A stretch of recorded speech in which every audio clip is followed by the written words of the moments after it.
Hello and welcome to the Gambling Files podcast. I'm one of your hosts, John Bruford, joined by your other host, Finton Costello, he of the hair. Finton, hello. John. Hey, John. How are you? Yeah, I'm okay. I need to start with an apology, I think. Well, we didn't do an episode last week. True. Which is pretty unusual. I think that's only holidays aside, because we usually take a week at Christmas. But I think that's possibly only the second time we've not done an episode at all. It's pretty unusual. Pretty good going for, well, it's the second time you haven't done an episode. Yeah. The very important distinction there. Thank you. But we'll say we. We'll say we. But that's not bad for, what are we, 2-3 years? 2 years? I don't know. It feels longer. It does feel longer, doesn't it? No, just because of so much. We've just achieved so much. Talked to so many people. We have talked to a lot of people, but I wanted to apologize for that. So I know you know some of this already, but so I went to a funeral last Monday, and it was my lovely friend Anna's mum's funeral, and Anna and me have been friends for, God, I don't know, over 35 years. And it was a really odd experience because, the whole thing brought back memories of my own mum dying. The funeral was brilliant. I mean, as good as a funeral, and all of it. The service was fantastic, and it had loads of personality and stuff. But it was in a church where a friend of mine had his service 29 years ago, almost to the day. And it brought back a shitload of really awful memories, and it put me in a proper funk all week. I was not in a good place, and I don't mean, North Las Vegas. I was in a funk, and so we didn't do any episodes last week. Nothing to do with not having any guests scheduled or anything like that. But we're making up for it this week. We've got some diamond output this week. Should I do a special individual apology to our platinum sponsors? Sure. I'm really, really sorry. There you go. And who are our platinum sponsors, John? That's a great question, Finton, and one I'd be delighted to answer. They are, in alphabetical order, Clarion Gaming, the organisers of ICE, who I'm sure have probably just had a month off. They probably haven't. They're probably all They don't take time off. All forward gears engaged for Barcelona 25, and Optimove. CRM software specialists and geniuses. Let's not fuck about. Oh, Optimove have a thingy coming up. Hang on a sec. Yeah, they do. Are you going? No. I won't be in London. Optimove Connect, March 20th and 21st. So very soon. You can register online. Connect.optimove.com. It's in St. Pancras, and it's got lots of, they've got a chief strategist from Google, Neil Hoyne. They've got lots of gaming firms there. And so is there an agenda? Speakers. Let's get speakers. There we go. Keynote speakers. So obviously some keynotes from Optimove folk. Marketing director from FanDuel, Forrester there, Staples, Kaizen Gaming, all the gambling guys, Space NK, that's interesting. DAZN, Scientific Games, a ton of Optimove experts on hand. Yeah, it'd be really cool. Looks really good. Unfortunately, I can't be in London that week. So. Otherwise, I would be there. Yeah, well, you had a very busy week last week as well. So actually, my funk was quite well timed for you. I did have a big week. I moved house finally. That is quite a big week. So, are your neighbours Have they dropped the now? lawsuits? Yeah, basically. Yeah, they calm down a bit. They're just keying your car every day now. I think they've just given up. Yeah, I don't know. It's okay. I think we'll drop around a box of chocolates or something. It did get a bit tense towards the end, shall we say? Yeah, all good. Big move in. And it's just a lot of like unpacking boxes and oh my god, where do we put the sponges type of situation. So Have you got your own just room? figuring out where. No. Wow, that's disappointing. I know. I didn't make like home office money.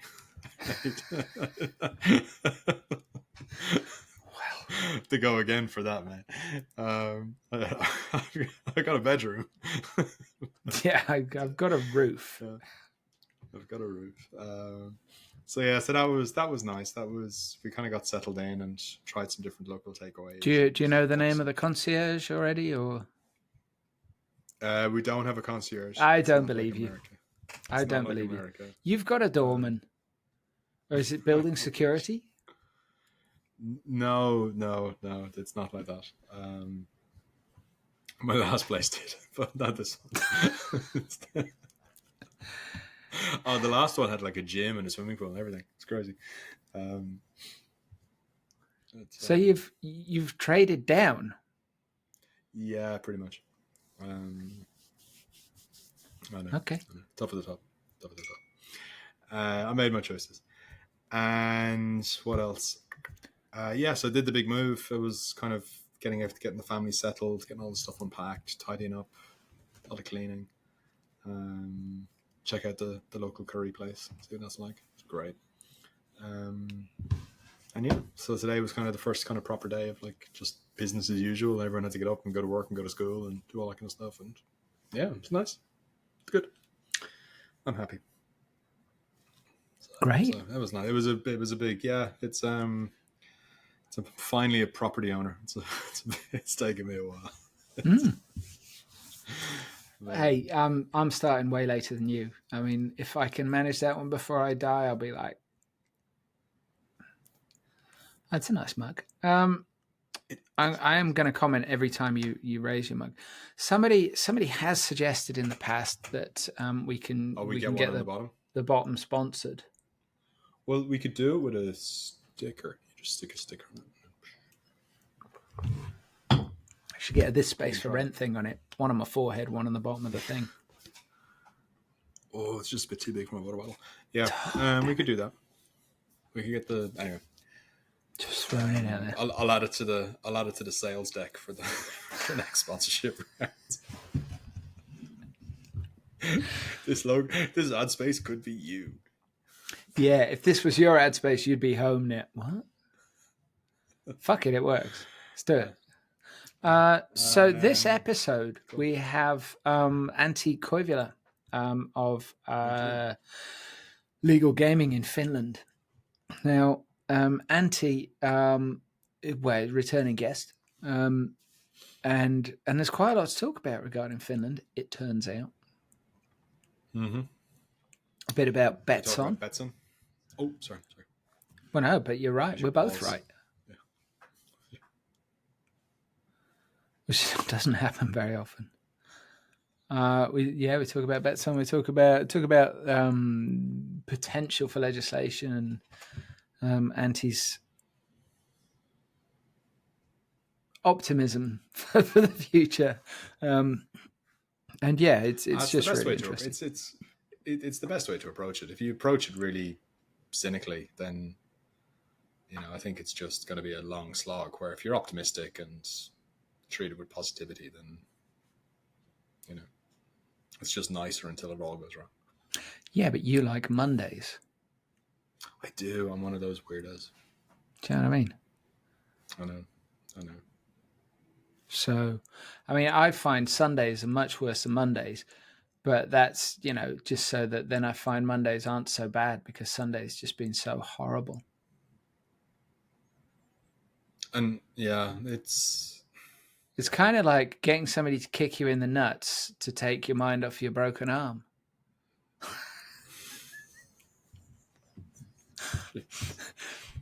Okay. It's maybe not my finest analogy, but I'm gonna run with it.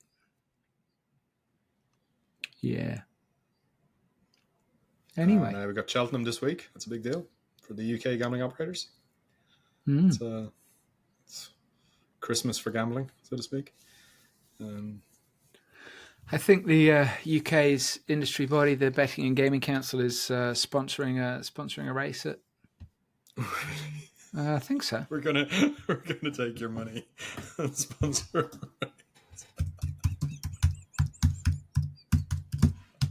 Hey, don't knock it.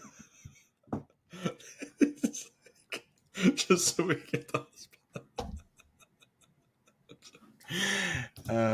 Oh, that's good. It's a good use of funds. Yes. Well, then they can bring the politicians along for a thingy, right? But they do that anyway. But no, I'm sure I saw it earlier on, and it's one that it's one of the races where it raises funds for military charities and stuff. So it's kind okay. of It's a little bit different. I take it all back then. My sniggering and cynicism. I wouldn't take too much of it back. You can support charities all year round. You can do it discreetly and quietly. I know that they messed up with when they did the Grand National. They made the Grand National a charity race during COVID, and then they didn't do it again. I think that was a massive mistake. I think they could have turned it into a giant charity race every year and just owned it. Yeah, that could have been really interesting. I think. Well, look, there are businesses. The kind of ideas I would bring as the CEO of the BGC. I'd vote for you. I believe the positions are open. All right, forward thinking. If I vote for you and you vote PR-driven. for me, one of us is bound to get in. Hearts and minds. So I think, but there are a lot of charitable donations and charities supported by businesses in the gambling sector, and we never hear a word. I know for a fact that, and I'm not even allowed to say this, but there is a charity that operates near to where I live, and they do extremely important work in a rural area, and it is almost 100% funded by a gambling industry business, and they are not allowed to say that they're funded by them. The charity the charity is not allowed to say who they're funded by. The business does not want people to know. And it is completely unrelated to gambling. It's completely unrelated to mental health. It's they know that if people find that out, that they're just going to be accused of trying to fucking whitewash and this and that, as opposed to something needs doing, let's do it. There is so much charity within the gambling industry. Like, poker stars in the Isle of Man for years, I think, bankrolled practically every charity on the island, and was the headline sponsor on the TT and all that. Like, just the amount of money pumped into the local economy. Look at Bet365 in Stoke, and there's a lot of those situations where just a ton of money is pumped into local charities. For sure, it's a lot, and it's a lot. Like you said, it's a lot that nobody realizes either. A lot more, apart from the gambling addiction charities and stuff. For sure, I agree. I'd love to tell you the story of how I learned that, but I can't tell you that either. And I tell you that when we're not recording, so it's a slightly dodgy story. Ooh, it involves a young lady. But anyway, as we learn when talking to Antti in a moment, it all usually boils down to money and sex. Come on. And I don't have either. Oh, John. I know. I think I'm starting to wonder if I'm doing something wrong, Finton.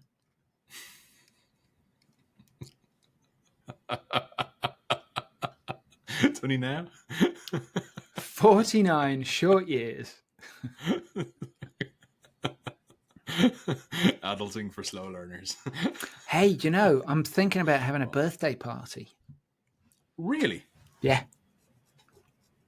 Is it the big one? Is it a big, Yeah. big milestone birthday coming up? Yeah. Yeah, it's big 5-0. Ooh. So, as a tribute to our American cousins, I'm going to try and get arrested. 5-0, please. And see if I can get banged up for a little while. No, I was thinking about it because, you know, be 50. I know a lot of really nice people. You do? So I was thinking. So in town here, there's a fantastic greengrocers called the Salty Dog. A lovely lady that runs it or owned it, Anne-Marie. She died a few weeks ago, and she was absolutely cracking. She was really great. Anyway, her husband Leon, his background is in catering, and he's very, very talented and a lovely man. And they've got this space above, this restaurant space above the Salty Dog, right? But it's not an actual restaurant. They just use it a couple of times a month for like pop-up restaurant things, right? So I'm thinking about, I was thinking about saying, can we hire that? If we hire the room, cater it, and have karaoke, would that be possible, right? Karaoke. But then I realised I wouldn't be able to get Annie's wheelchair up the stairs.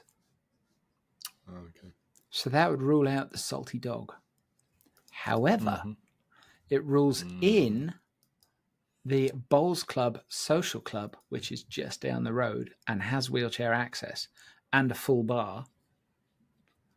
So I'm thinking I might ask Leon if he wants to cater and have karaoke and beers. Obviously no beers for me, but I don't know. What do you think? What's your karaoke song? Oof. And we have had this conversation a while ago, but it might have changed. I could bash out of Ace of Spades. I could butcher a Bohemian Rhapsody. It's generally one of those songs that nobody actually does well. No, not at all. But you've got to embrace it, right? You've just got to go all. Got to throw yourself into it. Got to. Yeah. It's all about the showmanship, which is a pretty good summary of it. Give me the old razzle dazzle. I've been thinking about your brand actually while you've been talking just there, and I think me too. Go on. I think there is room for a little bit of rebranding. So I think we can build it around your karaoke profile. Okay. So maybe if you choose something a little bit more emotionally intelligent,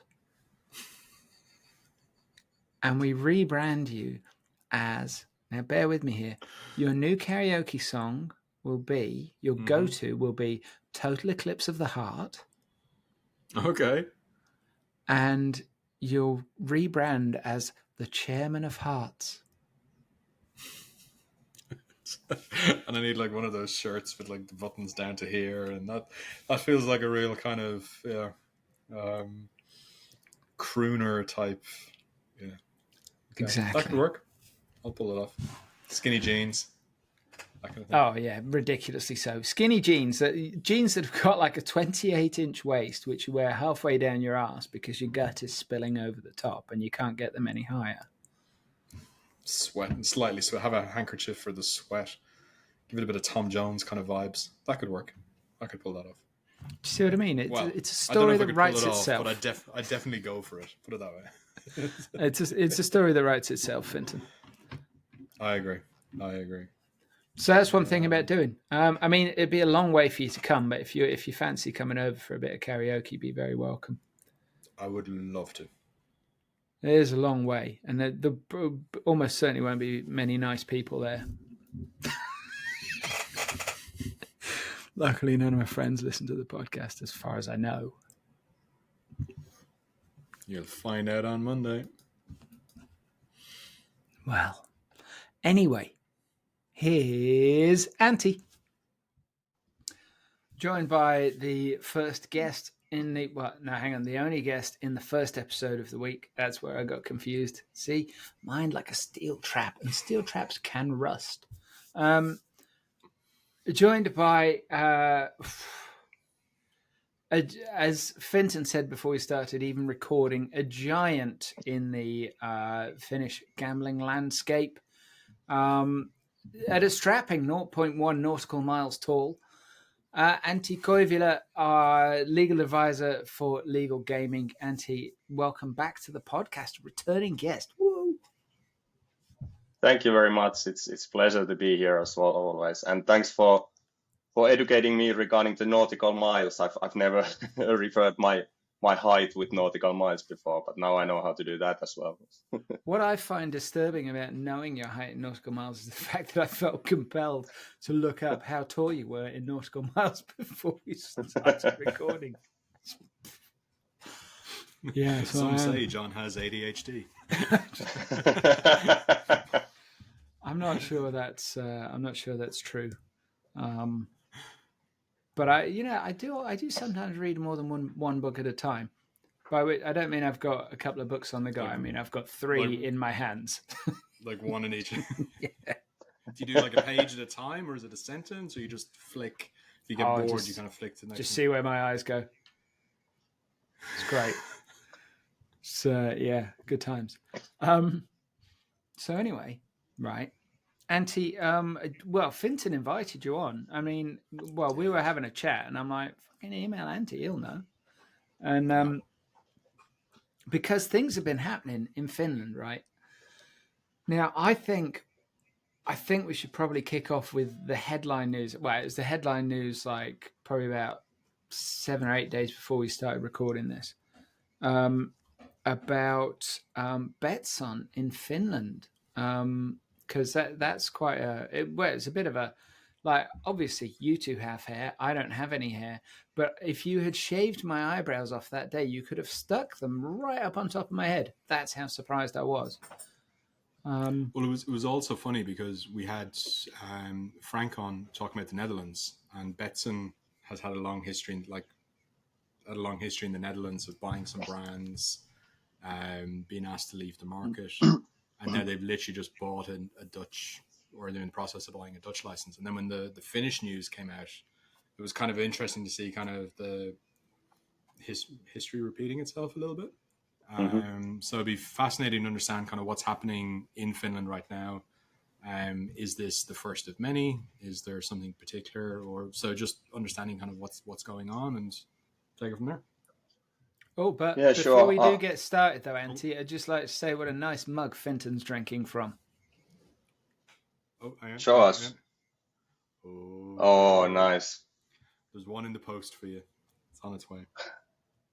For me? I hope so. Awesome. Yeah, well, anyway, I mean, it was a bit of a news for me how big of a surprise the Betsson ruling and then being blacklisted has appeared to be for quite many. For me, it was an obvious continuum from already years back. I mean,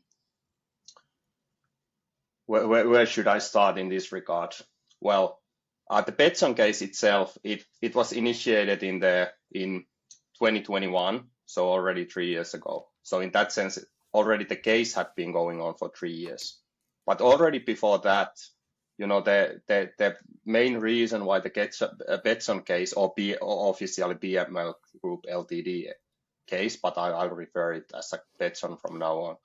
The main reason why it was initiated in the first place stems from the legislative reform of 2021, and preparation for that started already in 2019.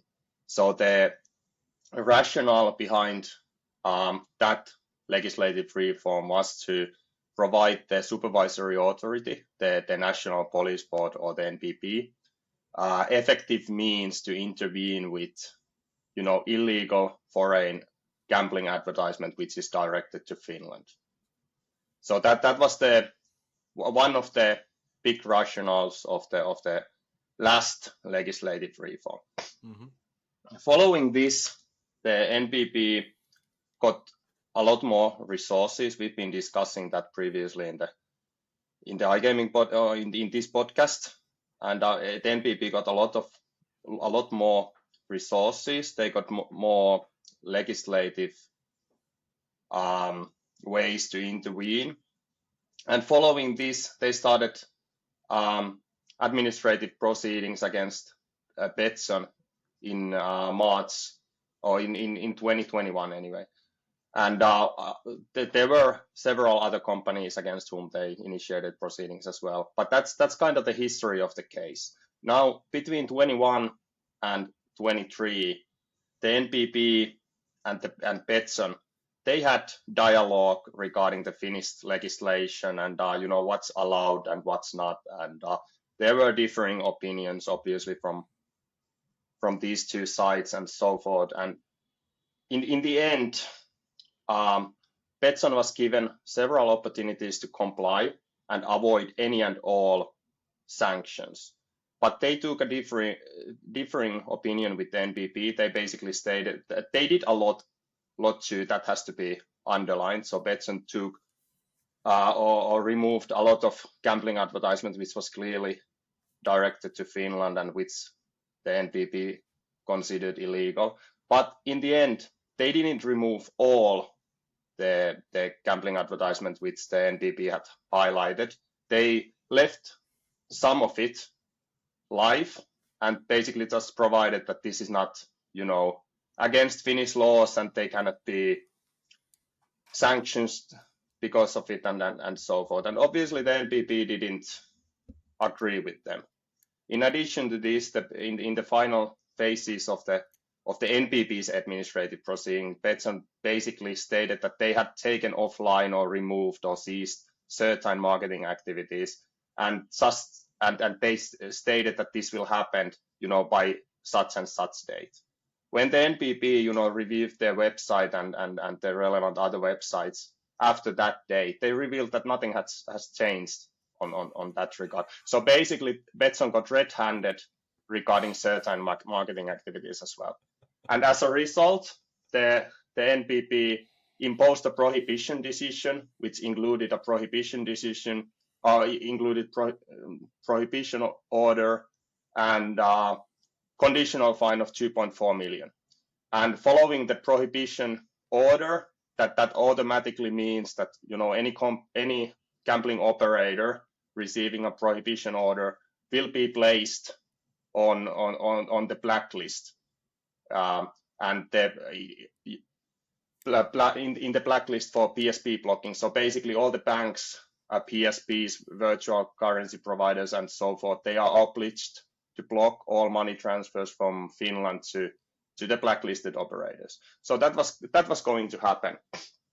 Now, before the NPP's prohibition decision entered into force, Betsson appealed to the administrative court. And the administrative court halted the enforcement for the duration of the appeal. So basically, Betsson was going to be added on the payment blocking list already in the beginning of June last year.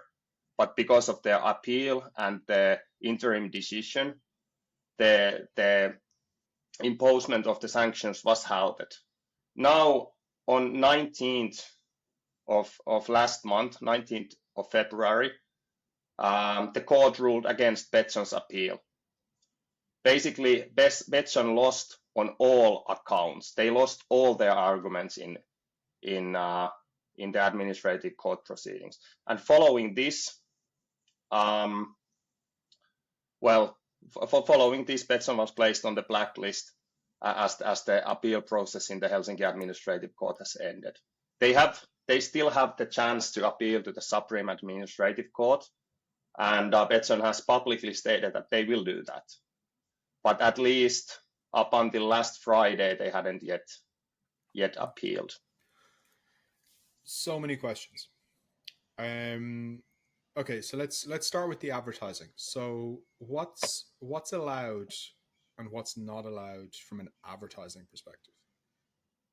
From the perspective of Finnish law, the situation is quite simple. All marketing, including direct marketing and indirect marketing, is which is directed to Finland, is prohibited. But So- now, so- obviously, it's not that clear what is to be considered marketing in this regard. So there's lots of nuances So included in that.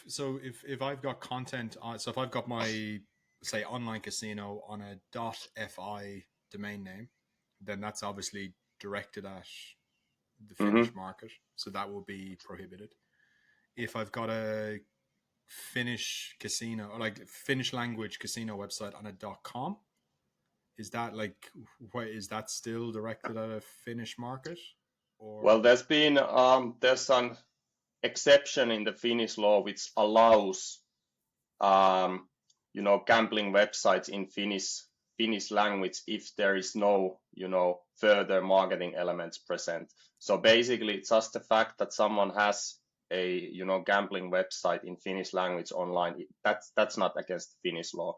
But now, obviously, most of the gambling websites include marketing elements as well. So if I send the so if, let's say I'm the casino, if I send my Finnish customers an email, is that marketing? It depends, what do you include in the email. So a reload bonus or something like that. So you're kind of like, hey, come back and deposit €100 and we'll match it. Yes, that would be considered as marketing. Yes. Okay. But obviously there's also the practical side of the enforcement, whether even though the NPP's resources were considerably increased in the latest or in the last legislative reform, they are still operating under limited budget. They cannot they don't simply have the resources to go against every single potential infringer, and they cannot supervise all the emails that the companies are sending and so forth, so on. And what about affiliates? So like, what about affiliates then? So if we're saying like a .com in Finnish is okay, so that would also apply to affiliates. But then is a review website considered advertising? I didn't say that .com affiliates in Finnish are, Oh no! So you said casinos, but if a .com casino in Finnish is okay, is a .com affiliate in Finnish okay? Well, the same rule applies to affiliates as well. Everything that's directed to Finland is basically prohibited. Got it. Okay, so technically, then affiliates are prohibited in Finland. It depends on the content. Okay, so what's the nuance? I don't really want to go to the nuances, in this podcast, to be honest. I mean, that's something I'm more than willing to discuss with our clients, and something which I do discuss on almost on daily basis. But they gotta pay for it, Vincent. They gotta pay for it. That's fair enough. If we're not paying, we're nobody. But that's just that's not at all what I'm saying. I'm just saying that just shows the level of service that your clients get. So anybody looking for any legal advice in Finland, it's totally fair. Legal gaming. Yeah, but just to mention actually something there was some irony in it, and that's something I'm rather proud of as well. But I actually found out about the Betsson's court case, soon after the court gave its verdict. So we were actually able to provide the information in real time for our clients. What's being stated on the decision, what's the importance of it, what's gonna happen now, and so forth. And now, only 10 days later, on 29th of February, the NPP actually placed Betsson on the payment blocking list. And on that same day, I was actually in a call with the NPP regarding this and that, and we discussed this matter as well. and there were lots of good insights from them as well, and it was obvious for me that this matter was going to come public, on that same day or the following day. So I was actually the first one who reported this on my LinkedIn post, and soon after, there were the usual iGaming, iGaming medias which reported the case, and but that was only after I had already published the information regarding the the blacklisting on my LinkedIn wall. So I was basically the first one to make this case public as well. So that's something to be that's something I'm a bit proud of. In addition to the fact that we were able to provide our clients real-time information regarding this case and what its importance and so forth. It's super impressive, and it was your LinkedIn post that I saw that went, I'll have to talk to Antti about this. It was, yeah, I agree. So please connect with Antti on LinkedIn too if you're not a client. Right. Okay. So there's advertising restrictions. There's some nuance to it, but it's clearly, the spirit of it is, don't advertise in Finland. The black. So what's really interesting as well is that it's, some countries when they try and block a brand or block a casino they're not happy with, or a gambling company they're not happy with, it's like IP blocking. Which we all know is nonsense because VPNs are trivial. But PSP blocking is quite interesting. So, and obviously the gambling industry as a whole has like a history of using different PSPs, and they were probably the industry that propped up that, and adults probably propped up Wirecard for a long time while they did their stuff. And these kind of things. So it's really interesting to see they're co-opting PSPs into the process. And is it because it can be linked to Finnish bank accounts? Is it so? How does that work? That the Finnish government can contact PSPs and say, don't allow payments to this entity? Like, what's the basis for that? Well, obviously, PSP blocking is never bulletproof. It's never 100%. And there was already lot of discussion regarding this fact during the legislative process of 2021. And the bottom line in this regard was that even though that the Finnish system is hardly perfect, it's still sufficient. It's still better than nothing. It's still sufficient if at least the Finnish banks and Finland-based PSPs will follow the regulation by its letter. Just consider this on the figures level. And now during the administrative process, the NPP actually estimated that BML Group Ltd or Betsson, they received 48 million euros gross gaming revenue from Finland in 2021. Since 2021, there's been a considerable increase in the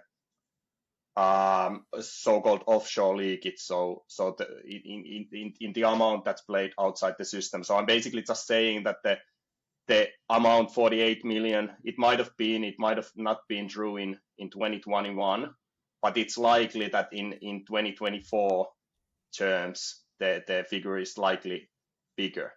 Now, if we consider that the PSP blocking would be 50% effective, it would basically mean 24 million losses for BML. If it would be 70% effective, how much does it come out? It's like what, 34 million losses for them or something like that. But anyway, well, stupid I am.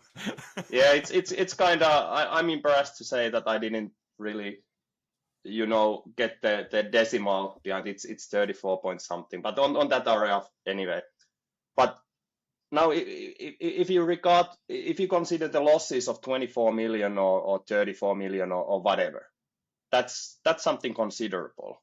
Wouldn't you agree with that? It's not, it's not that it's not 100% of their gross gaming revenue from Finland, but it's certainly something to be avoided of if possible. it'll impact the share price. You'd also imagine a situation where the negative press in Finland, Mm-hmm. Betsson added to blacklist, would also cause people to kind of go, oh, hang on a minute, and probably switch to a different brand or something like that. So you could see it be, even if it's like 50 or 70% effective, there's probably more than that of people who are just kind of like, oh, these guys must be dodgy, or there's something going on here, or it causes confusion in people's mind, right? From it's negative marketing effectively. Yeah, I agree, and there's also the point that it's always possible to circumvent the payment blocking system, but the usual customers, what's the rationale behind circumventing the payment blockings for Betsson? I mean, sports, you can get the same offering anywhere. Exactly. So it's much simpler just to switch on an alternative, operator, and that's my guess what most of the customers will do. Yeah. It's just not worth the headaches of opening foreign bank accounts or whatever. Exactly. But you I mean, yeah. It's probably the handful of VIPs anyway that really matter. So obviously then, this is a big deal. This adding to the blacklist is a direct result of the court case that started in 2021. So this isn't like the regulators going through a process of adding brands to a blacklist. It's just confined to this court case. Yeah, it's a direct result of the NPP's administrative process, which was the prohibit. Yeah, and there was also a point in time where Betsson could have stopped and they basically had 2 years. They basically had 2 years to comply. Got it. Okay. Right. So the next question then is: so the last time we had you on, we were talking about the legalization process in Finland.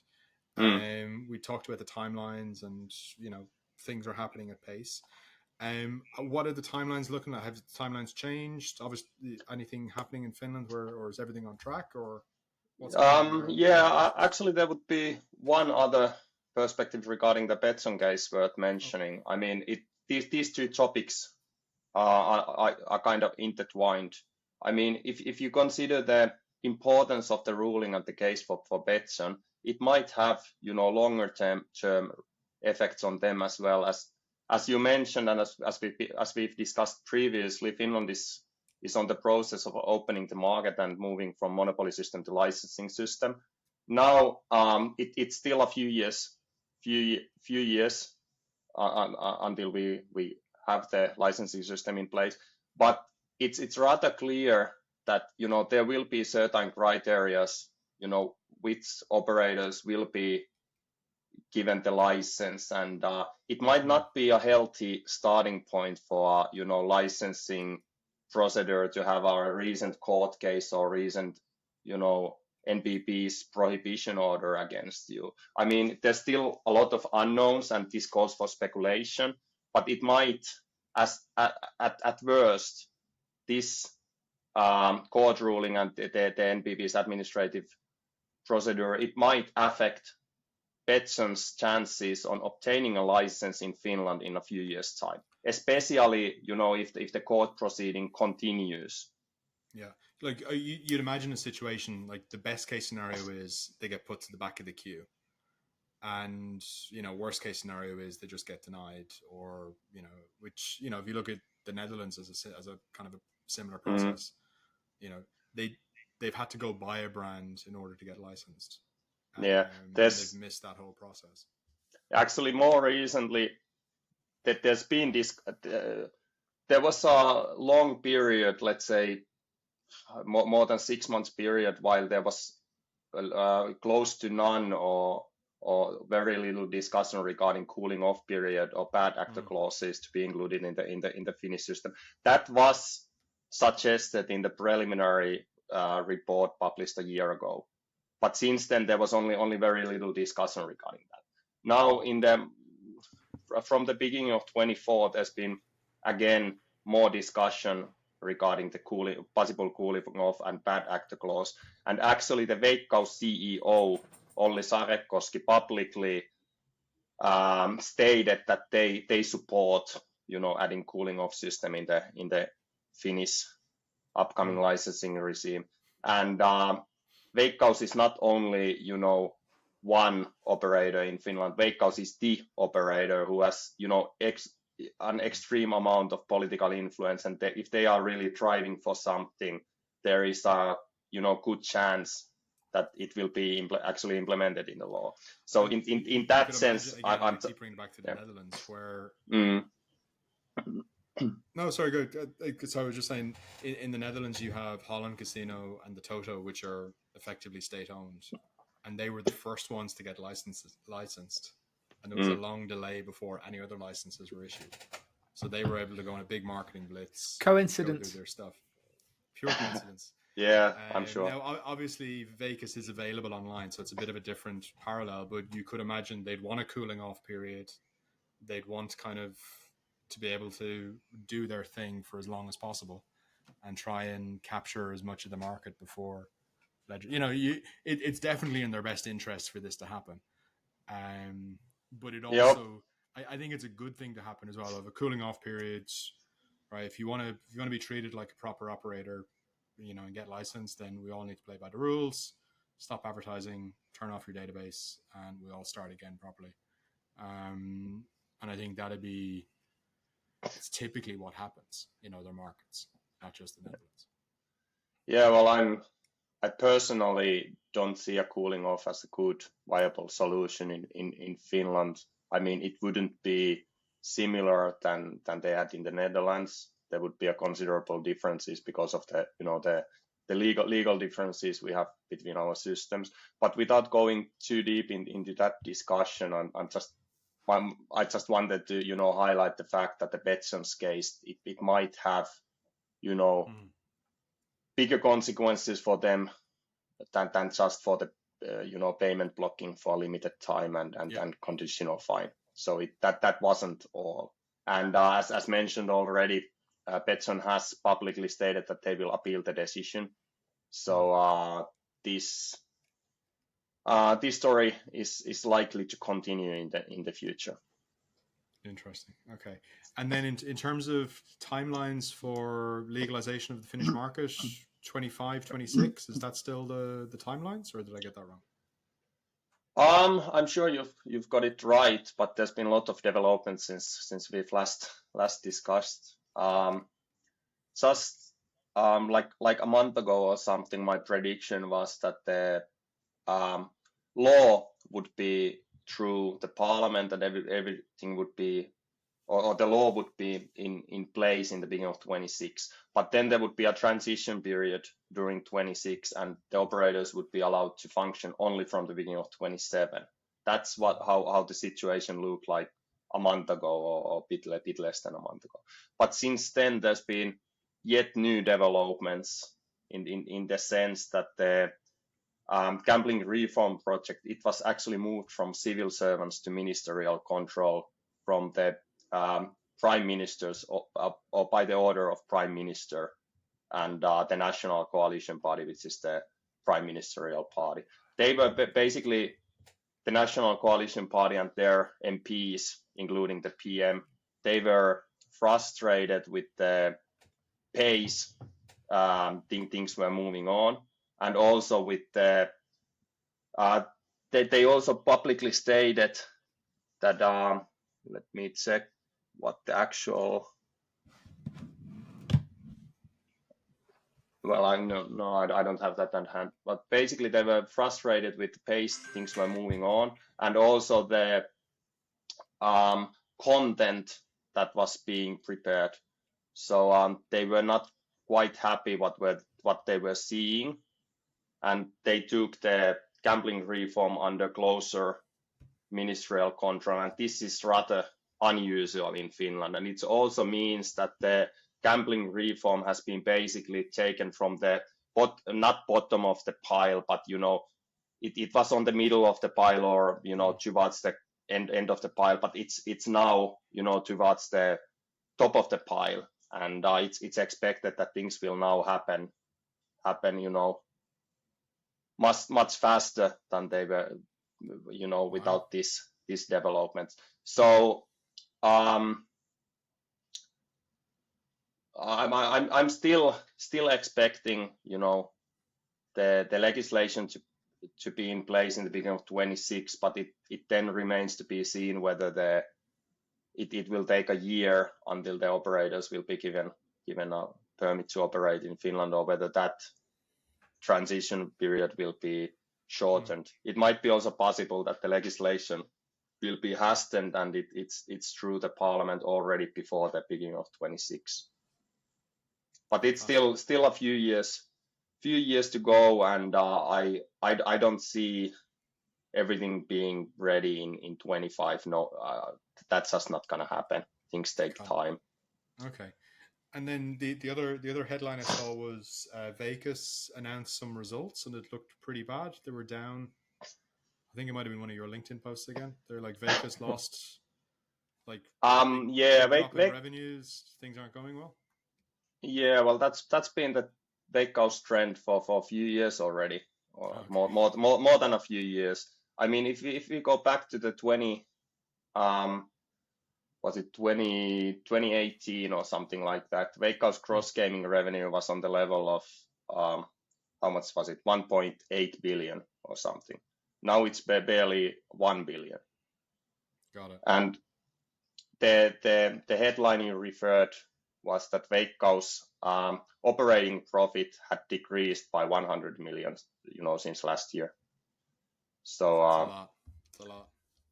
Basically, all product categories were in decline except on online casino games, which were,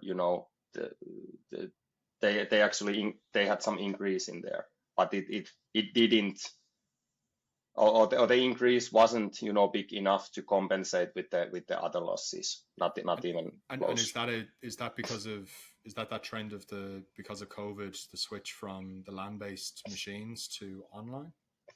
That has had a huge effect. Yeah, that has had a huge effect indeed. But it does. But for example, Veikkaus lost cross gaming revenue also in online sports betting, in online lottery products, and even on scratch cards. So it was, their report was basically red everywhere except online casino games. So speeding up legislation then and capturing some of that tax revenue then makes a lot of sense. Yeah, indeed. Indeed. This whole reform is about money. To be completely honest, it has nothing to do with anything else than money. Yeah, isn't it always? That makes sense. Always about yeah. It's always about money, isn't it? So it's always about money or sex or sometimes both. That's it. We dress our motivations up in all. We couch things in these fancy language and all of this shit, but fundamentally, most things come down to money and sex. Well, when you say money, the term is almost interchangeable with power and influence. It basically comes down to coins and shagging. But anyway, it's rather obvious that the Veikkaus a year report from last year, what's the importance of it? It just highlights the fact that this gambling system reform should have been done already ages ago. We are already years late, and now there's absolutely no room for unnecessary delays. That's basically the bottom line here, because Veikkaus it appears that they keep losing cross gaming revenue almost on all game categories in every single year, and basically that trend is not expected to stop before the gambling reform will enter into force. But you think of a monopoly as being, a license to print money, don't you? You think of it as like, wow, they got that all sewn up. And when you see monopolies struggling, I think it's quite an interesting thing, really. Yeah, I guess, monopolies don't really, function that well in the 2020s society where, internet is present everywhere and everything is going online. And now if you consider the Finnish legislation, it could have been,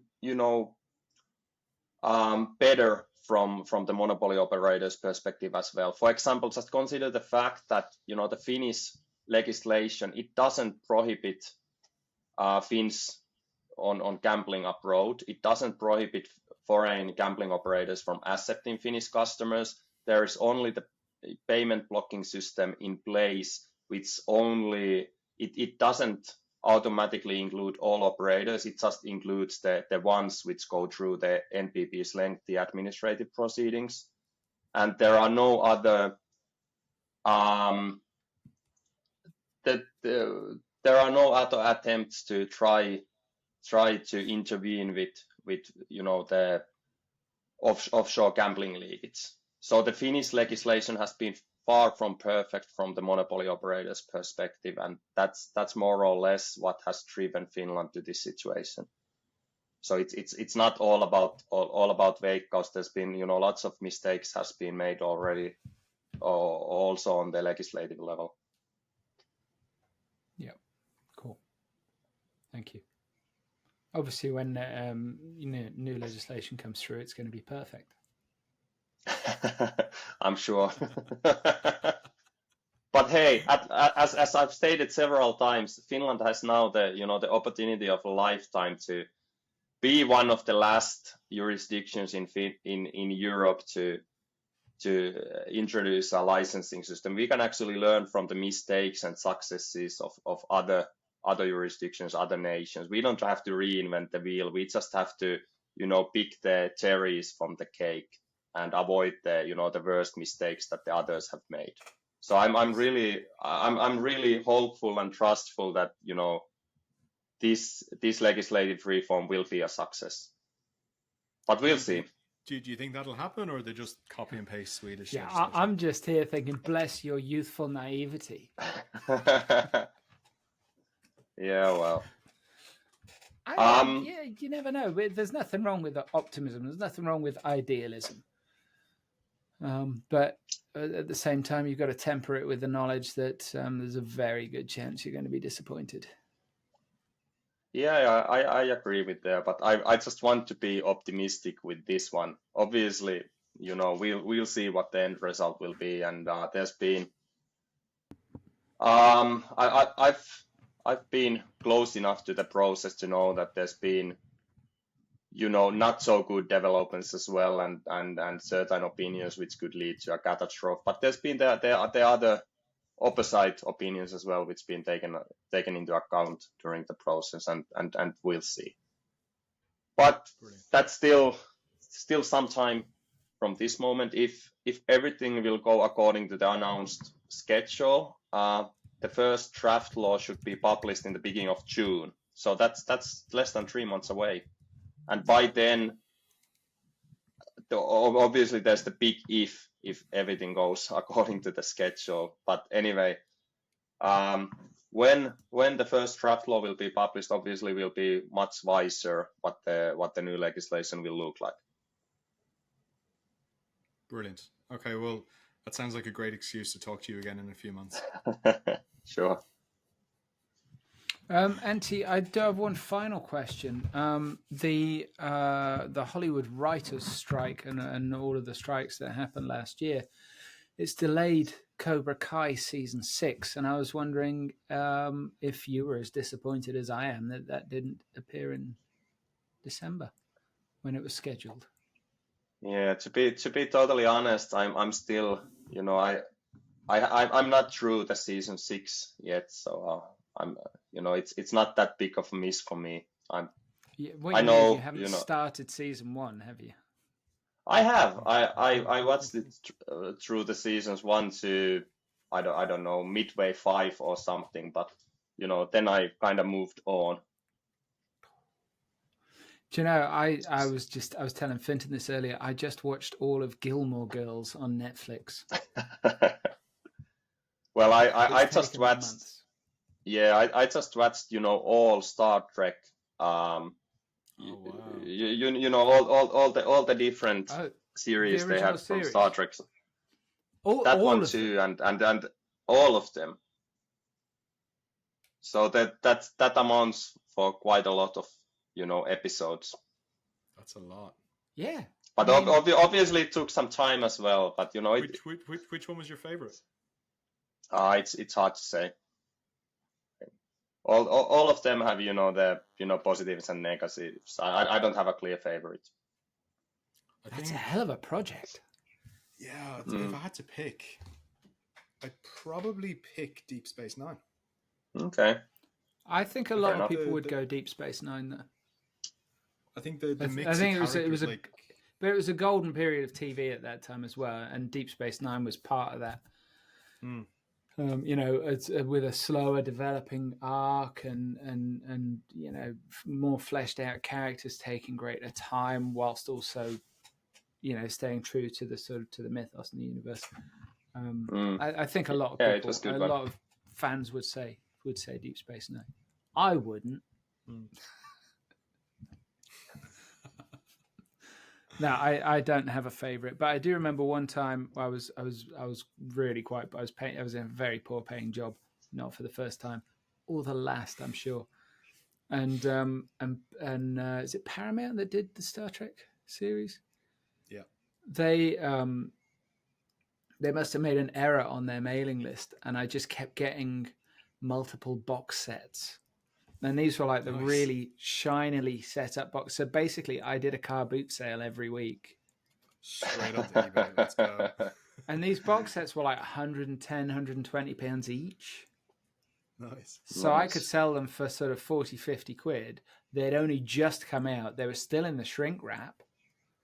My bills were paid, and it was really good. So God bless you, Paramount. Thank you for keeping me alive for a little while there. Appreciate that.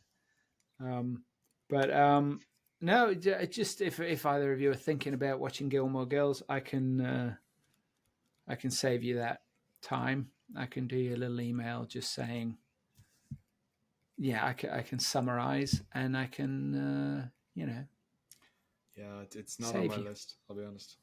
Not on my list.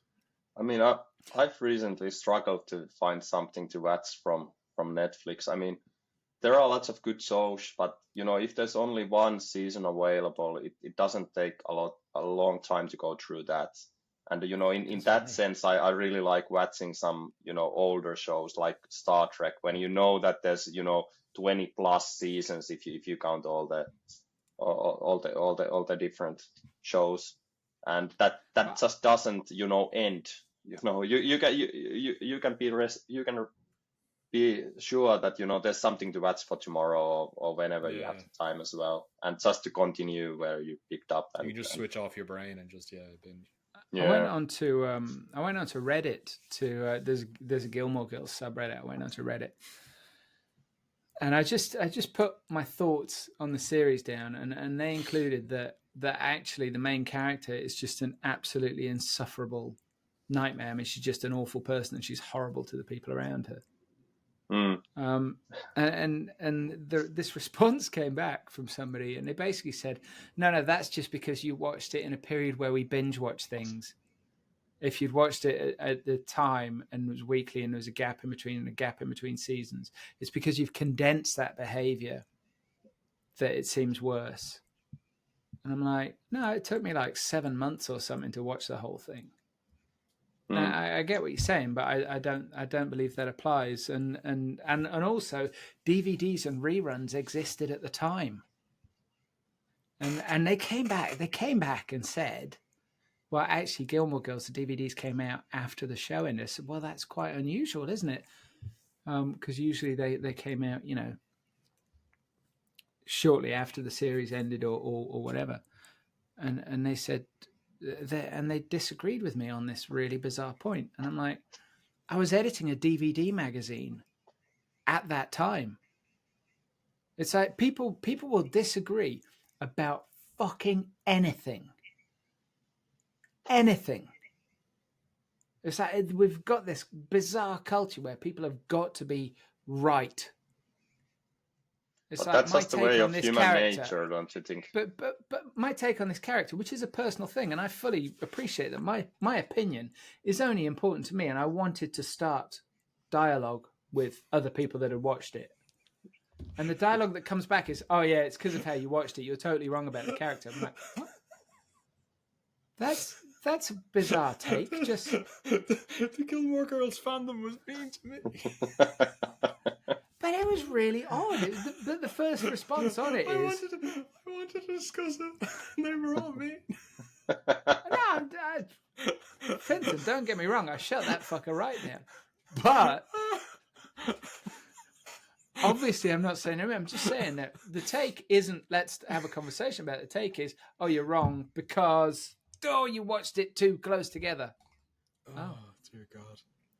Okay, so I couldn't possibly be right about this character being an actual arsehole. The Gilmore Girl fans hurt your feelings, John. Well, like someone once told me brutal. that. Yeah, but like someone once told me that there's the wrong way, and then there's my way. So you should have just applied that to the discussion with the other Gilmore Girls fans. Yeah, or just kept your opinions to yourself, John. I should have just quoted my granddad and his famous quote, which is, "Don't forget, you can always go and fuck yourself." He never actually said that, but it's better than anything he did say. So I just like to attribute that to him. And hopefully one day I'll be a grandparent and my grandchildren can actually quote me, and I will have said that. Not to them. Anyway, sorry. Antti, thank you so much for bringing us up to date on all things Finland. And I mean, I do still think the whole situation in Finland is quite bizarre. So I am quite excited, like your good self, to see where it might wind up. Certainly, it was my pleasure. Thanks for having me. Thanks so much, Antti. Appreciate it. Thank you. Oh, hang on, Finton. Is it socially acceptable to do finger guns to a guest when we're signing off? Sure. Thanks. I'll get my coat. If you've enjoyed this episode of the Gambling Files podcast, please find us on LinkedIn. Give us a big, juicy, succulent like. That nearly went wrong. You can find us under the name The Gambling Files Podcast. You can find us on Twitter under The Gambling Files. I think the handle is just @GamblingFiles. You can connect to myself, John Bruford, or Finton Costello, also on LinkedIn. We're also both on Twitter. And you can find all of our previous episodes at www.thegamblingfiles.com. If you enjoyed it, please share, tell your friends, tell your family, tell your colleagues, and we'll see you next time.